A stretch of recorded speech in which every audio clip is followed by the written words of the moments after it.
Support for Arkansas Week provided by the Arkansas Democrat Gazette, the Arkansas Times, and Little Rock Public Radio.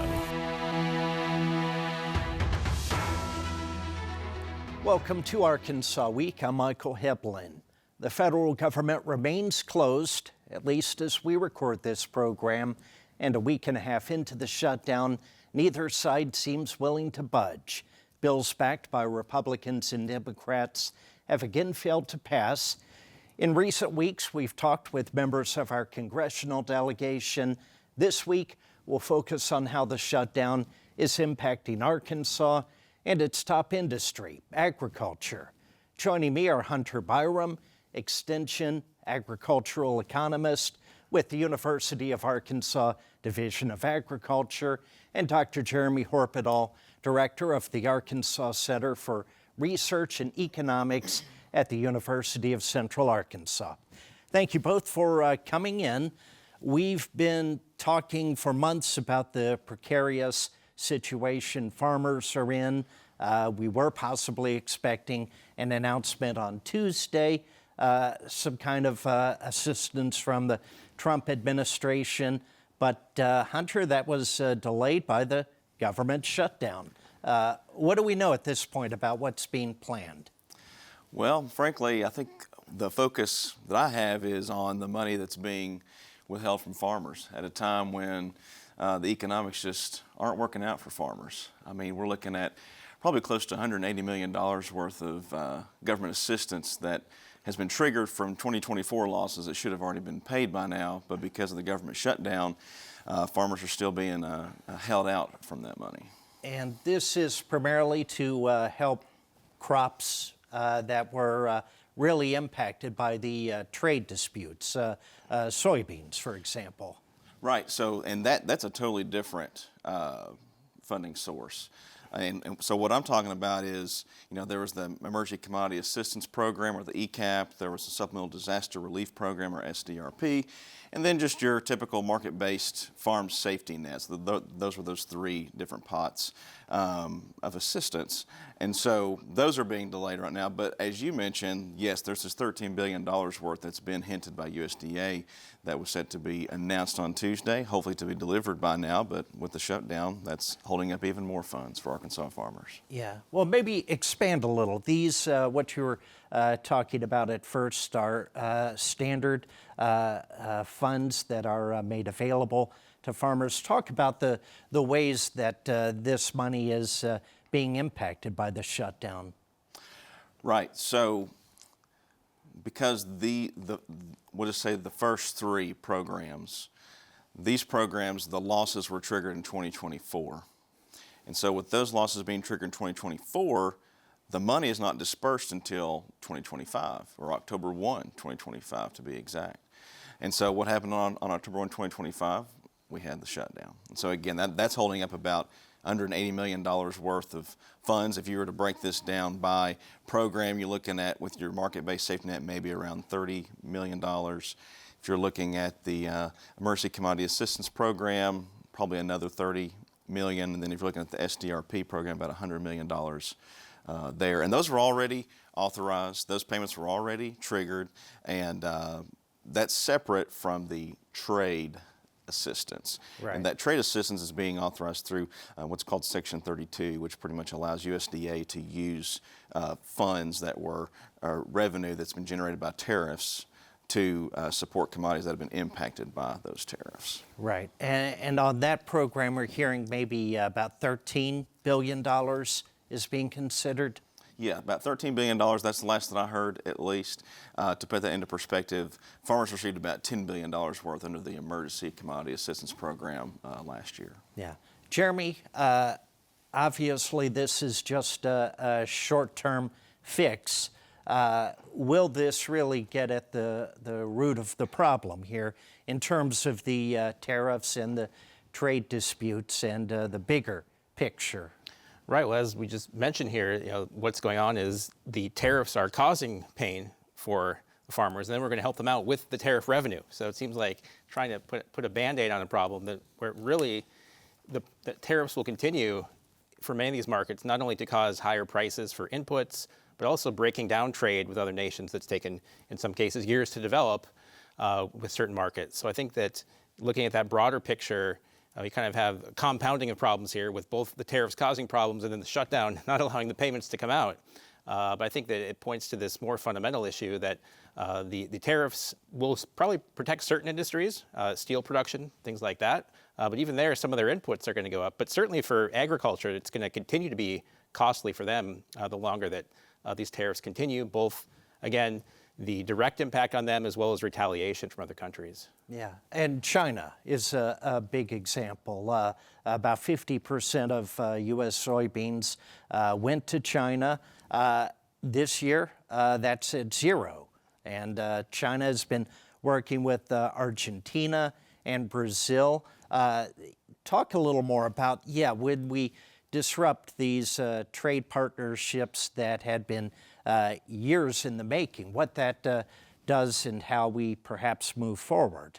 Yeah, I mean, we can hypothesize about what this will cause, but we can actually look back to the reality of the first Trump term when there was retaliation for a smaller set of tariffs, in which case soybeans here were also affected, and a lot of, Hunter can tell more of the details, but a lot of, as I understand, a lot of the trade that we'd had, China buying a lot of our soybeans, a lot of that shifted to other places like South Korea, and those relationships haven't been able to been rebuilt since then. So now it's on an even larger scale. So I think that as we look to the future, trade going to other countries and not returning, whether the tariffs stick or go away, I think that's a real possibility. Yeah, Hunter. Yeah, we saw in the first trade war back in 2018. I mean, if you were just to look at the share of soybean exports from the U.S. versus Brazil that were going to China, there was a vast shift from China buying more from South America, more from Brazil, and that's been the case ever since. China has diverted resources to help build up the Brazilian infrastructure to be able to get the crop from the field to the port to be able to be exported to China. They're making significant investments there. And now Argentina actually is a relatively new development. And so what's also going on with China is China had enough carryover and enough soybean stocks on hand almost to be able to make it through the window where we would normally export. So they already had enough on hand, nearly enough on hand, so they weren't going to need our soybeans anyway.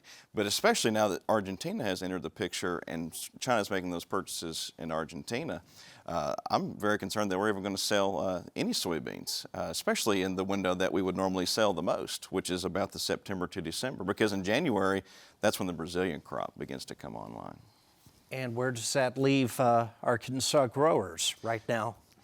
Well, not in a good place. I mean, that's our number one crop in terms of acreage and revenue. I know that people talk about rice, and rice is very important, don't get me wrong, because we produce the most in the country. But soybeans is actually our number one industry. I think you're looking at around 3 million acres, and it's a multi-billion-dollar industry, and at a time when returns this year are already looking at about negative $100 per acre. And that's just operating expense. So it doesn't paint a good picture for Arkansas farmers who rely more heavily on those export markets. Yeah, where are we in the harvest right now, and farmers looking ahead to next year? We've been hearing the figure of maybe a third of Arkansas growers might shut down after this season. So I'm sure there have been conversations with lenders and trying to figure out how to move forward. Describe the scenario at this point. Yeah, so as I visit with agricultural lenders, those that are with Farm Credit System and those that are outside the Farm Credit System, I mean, that's a pretty consistent number. I've heard anywhere from 25% to even upwards of 40% of the book of business, going out of business. And I mean, that's a third of farmers. That's a pretty significant number.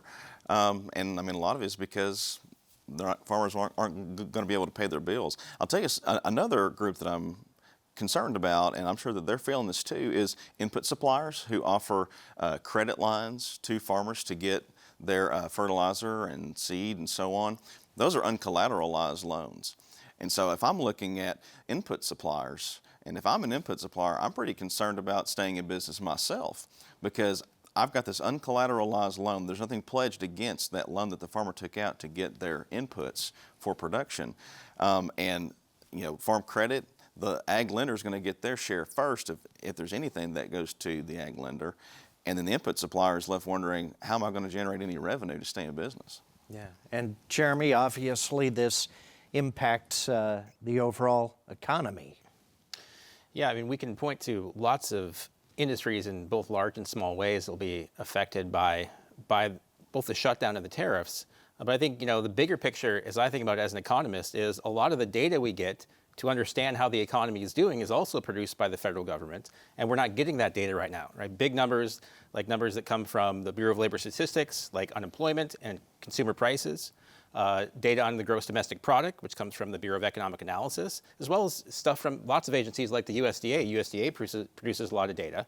So both as we sit here and try to talk about what's going on with the economy, without the data, it's very hard to talk about. But not only to talk about, when we think about the Federal Reserve and trying to make decisions about interest rates, a lot of the data they use is from federal government sources. So I think the kind of question of where is the economy at and how should policymakers respond without any new data coming out, at least for the time being, we're kind of flying blind almost as far as what policy should be. The Federal Reserve has another meeting coming up the end of this month. If this shutdown continues, they may not have some of the key data to know, are jobs growing or are they shrinking? Is consumer price inflation about the same or has it ticked up a little bit? They're not going to have that information, and therefore they'll have trouble. They can look to other sources, of course. It's not the only source, but they're going to have trouble making a fully informed decision about what to do with things like interest rates. Yeah. Jeremy, Hunter, your office released a new analysis this week showing Arkansas farmers losing big in several key commodities. Tell me about these findings. Well, they're not pretty. They're not pretty at all. Actually, there's a lot of red. So, if you're looking at by commodity, you're looking at losses anywhere from, like I said, I think negative 85 to be more exact is what we're projecting will be the per acre loss for soybeans. But, all the way up to, I think, negative well over $400 or thereabouts for cotton. And so that's again operating expense. This is just to produce the crop and just to harvest the crop. Any kind of land expense, that's not factored in. In terms of ownership, rental is what we assume there because most of our farmers rent. But we're also not factoring in things like depreciation and those non-cash expenses.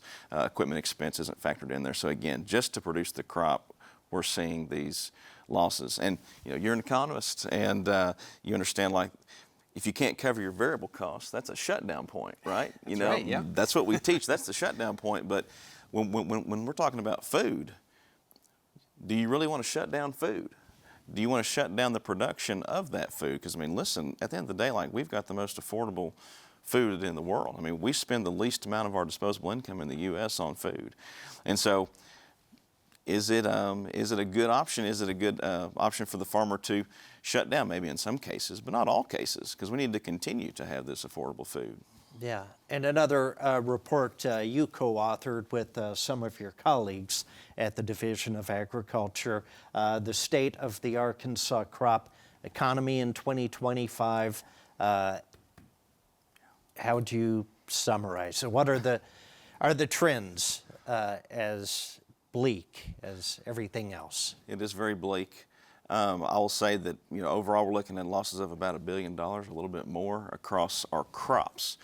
That's going to be independent of the livestock sector, but just our crops. So again, rice, corn, soybeans. Think about your winter wheat, cotton. We even throw peanuts in there as well. So all of our major row crop commodities are looking at losses. Peanuts are kind of a special case, but for the most part, most of the acreage that we grow will be devoted to those other crops, and that's going to total up to a little over $1 billion decline in net income. So that's going to be revenues net of expenses. And Jeremy, maybe we'll give you the last word, a little over a minute here, but what do you think? Any closing thoughts? Well, I think the early data we had for the quarter that just ended at the end of September, third quarter of the year, was actually looking pretty good. GDP looked like it was growing strong. Prices were holding steady. But what's the effect of both the shutdown as well as new tariffs coming online? Unfortunately, now we don't know as we get into the fourth quarter of the year. So I think that the economy for 2025 so far had looked pretty good, even with the impact of the tariff on some industries. But I think that now is a question of what will it look like going forward, and I think recession now looking more likely than it did before, especially if this shutdown continues for a significant amount of time. Dr. Jeremy Horpedahl, Hunter Biram, thank you both for coming in. Thank you. Thank you. And we'll be right back.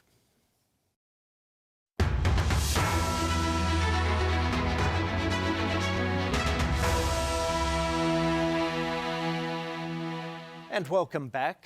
We don't normally discuss the inner workings of Arkansas PBS on this program, but we've got a new leader, and his arrival comes at a time of great uncertainty for public broadcasting. Federal funding, which had been in place for nearly 6 decades, recently ended last month. Joining me to share his thoughts on this point as he begins this new position is Carlton Wing, Executive Director and CEO of Arkansas PBS. Welcome. Thank you. It's great to be here. Very good. I know our viewers are very interested in learning more about you. Some may be familiar with you from your time in the legislature. You also worked in broadcasting.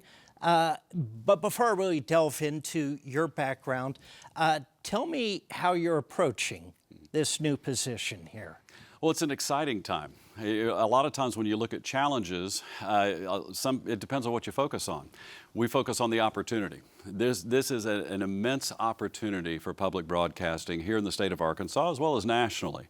And so that's one of the things that intrigued me most about being interested in this position was the challenge that's ahead and the opportunities to do things and to boldly go where no public television station has gone before. When we have some great opportunities to tell some amazing Arkansas stories, and as we navigate an uncertain landscape, we're going to need that kind of a vision, and that's something that we have started collectively building. Just here in my second week here, we're meeting with everybody on staff and hearing their vision of what we can become. Yeah, you mentioned, you haven't even been on the job full 2 weeks now, but you came into a full staff meeting with the entire staff, and very honestly talked about your feelings, took questions at that point, and then took a selfie at the end of the meeting with yourself and the full staff behind you. So you're coming into this position in a rather public way.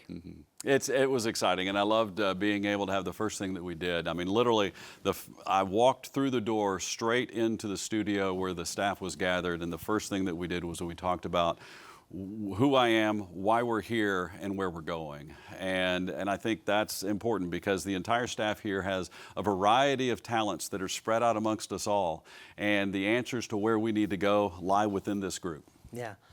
Let's talk about your background. You're a native of North Little Rock, started your broadcast career at the age of 17, working in radio.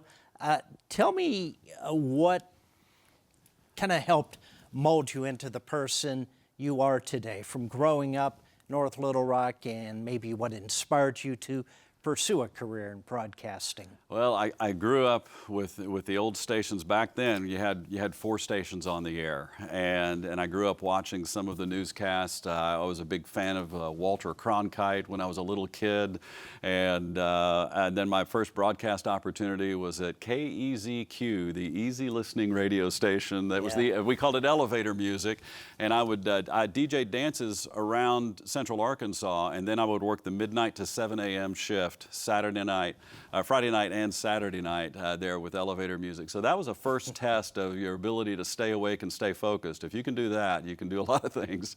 Yeah. Well, you ended up moving into television, Yes. into sports, served as a sports director at one of the stations in Little Rock, then moved around the country a little bit.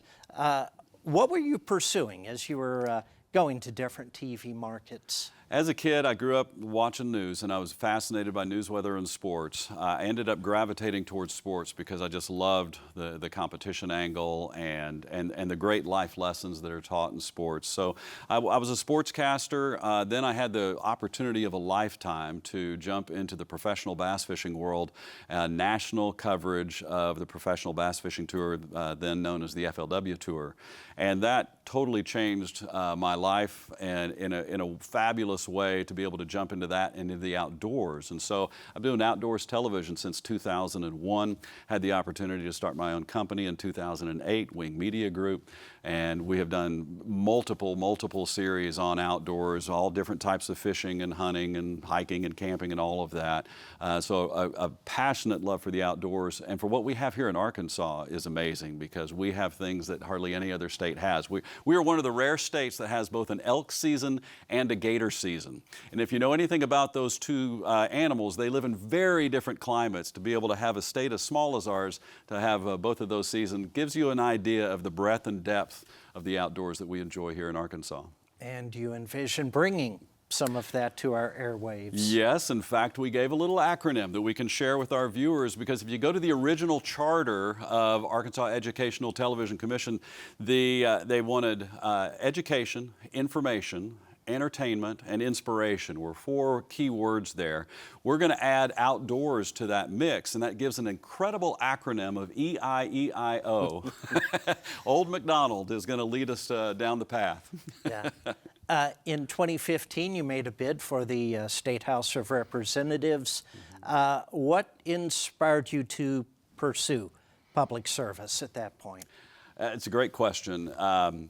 I felt in 2015, when I had the opportunity to run for the House, that we could do politics in a better way.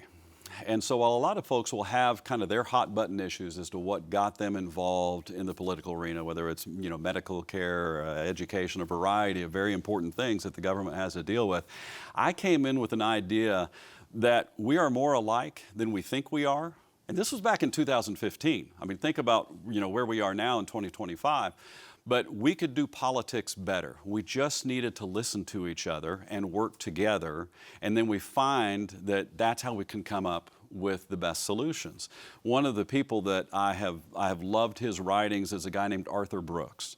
And he used to lead the American Enterprise Institute. He's a professor at Harvard and has written a number of books, but he wrote a book called Love Your Enemies, and another that really deals with the fact that we need to be talking more to each other, that the political realities that we face are sometimes very intense and very important. But if we can't discuss with each other the problems of the day, we can't expect to solve those problems. And so that's what got me fired up about wanting to get involved in the legislature, to try to bring people together. And over my 5 terms in the House of Representatives, that was one of my main goals, was to bring disparate parties together, whether it's parties with a capital P, the traditional political parties, or just parties being various different people who have different ideas, to come together for a common goal of making Arkansas better. And when we were able to do that, we were able to put together good legislation that has a lasting impact on the state of Arkansas. Well, earlier this year, you announced you were not seeking re-election. Why did you decide to get out at that point? It had been a 10-year goal from the beginning. My wife and I had decided that we were going to try to do the public service as long as we and the voters agreed that we would go for 10 years with public service. When you get to that point, that's when you decide, are we really going to follow through with this? And so having the incredible opportunity to have leadership positions within the House of Representatives, to serve as the Speaker Pro Tem, there was a temptation to think, well, do we want to keep going with this or not? But we really felt like 10 years was good. 5 terms to serve my friends and neighbors in North Little Rock and Sherwood was enough, and so that's when we made our determination to stick with our original plan. Well, Arkansas PBS is unique compared to a lot of other public television stations in that we're essentially part of a state government. Mm-hmm. So did this seem like a good fit for you, given the background in government and with broadcasting, to come here? It certainly is a unique pedigree there to be able to blend almost 40 years of broadcasting experience in with 10 years of legislative experience, and to recognize what public television does and what it means to the state of Arkansas. There is a reason why money is allocated towards public television. Well, we have so many other entertainment options, television possible, but we are the only source that can get a signal out over the airwaves to the entire state of Arkansas. And that has very real implications and very real needs for all of our citizens. People who can't afford broadband or cable, they can get Arkansas Educational Television Network. They can get us all over the state. So there's a reason for the existence of public television, and having that background in the legislature certainly does bring an element of expertise to that, as well as the combined storytelling of 40 years of broadcast experience. We have the ability to tell some amazing Arkansas stories on these airwaves. Well, finally, less than a minute here, but a lot of people, as I mentioned, are paying attention. A lot of people very passionate about this station. What would you tell them? What are your final thoughts here? Well, I tell you, one of the things that you can be very proud of is that this existing team, as I have gotten to know it, has incredible talent, incredible ability, and a wonderful desire to tell the stories of Arkansas to you every day right here on these airwaves. There is a lot to be inspired about and educated about in the state of Arkansas, and we intend to tell those stories, and stay tuned. You're going to see some amazing things here on these airwaves. Carlton Wing is the new Executive Director and CEO of Arkansas PBS. I know we'll be seeing you more on these airwaves in the future. Thank you. And with that, I'm Michael Hibblen, and we'll catch you next time for Arkansas Week.